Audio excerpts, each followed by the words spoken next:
உங்களுக்கு இருக்க ஒரு பெரிய கஷ்டமா நீங்க மாத்திக்க கூடிய விஷயமா இருக்கணும், பட் ஆனா இன்னும் மாத்திக்க முடியலன்னா அது என்ன விஷயமா இருக்கும்? இந்த விஷயத்த மட்டும் என்னால மாத்தவே முடியல, எல்லாரும் சொல்றாங்க, சுத்தி இருக்கவங்க என்னடா நான் மாத்திக்கணும்? என்ன எங்கல கேக்குறேன்? தெரியலடா எனக்கு. மாத்தலாம் நான் அப்படியே இருந்தா போதும். தெரியல எனக்கு மாத்திக்கணும்ன்ற மாதிரி, என்கிட்ட மாத்திக்கணும்ன்ற மாதிரி எனக்கு தெரியல. கொஞ்சம் என்னது பியூட்டி கான்சியஸ், ஹெல்த் கான்சியஸ் ஆக சொல்லி அதுதான் நீங்க ட்ரை பண்ணிருப்பீங்க. ஓகே நம்ம போய் ஜிம் நான் என்ன பண்ணுவேன்னா, ஒரு படம் ஷூட் ஆரம்பிக்கிறதுக்கு 1 மாசத்துக்கு முன்னாடி என்ன மாதிரி ஒரு டிசிப்ளினான பையனை பார்க்கவே முடியாது. அவ்வளவு டிசிப்ளினா இருப்பேன்.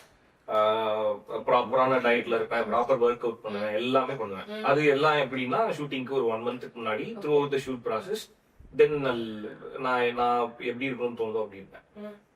ஸோ அது ஒவ்வொரு தடவையுமே இல்ல கான்சியஸாவே நம்ம கொஞ்சம் பியூட்டி கான்சியஸாவும் ஹெல்த் கான்சியஸாவும் இருக்கணும் அப்படின்னு நிறைய தடவை ட்ரை பண்ணிருக்கேன். ஸ்கின் கேர் எல்லாமே ஸ்கின் கேர்லாம் பெருசா பண்ண மாட்டேன்.